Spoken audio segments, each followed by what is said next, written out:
دیکھیے سب سے پہلے تو یہ کہ ظلم کسی پہ بھی نہیں ہونا چاہیے جی. اور ہمارا پاکستان تحریک انصاف میں جو اوریجنل تحریک انصاف تھی جو پتہ نہیں کہاں گم گئی ہے، اس کا ایک ستون تھا کہ اپنے دشمن سے بھی انصاف کرنا سیکھو.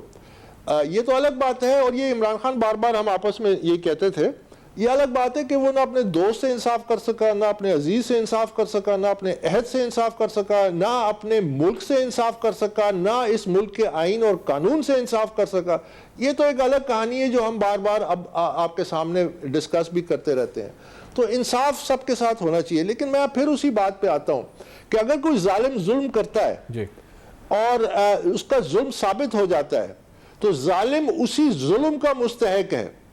ہاں اگر آپ معاف کر دیں یہ آپ کا اختیار ہے، لیکن یہ قانونی طریقے سے ہونا چاہیے.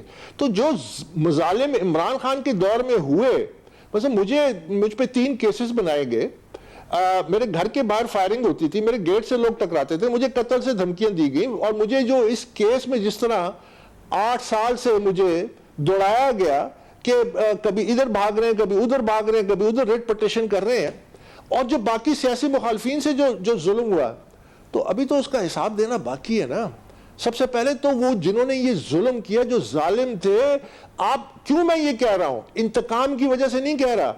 ایک تو یہ کہ ہم پہ حکم ہے، یہ لکھا ہوا میں نے آپ کو پڑھ کے بتا دیا. دوسرا یہ کہ جب تک آپ یہ معیار طے نہیں کریں گے عدل اور انصاف کا، یہ ظلم ہوتا رہے گا.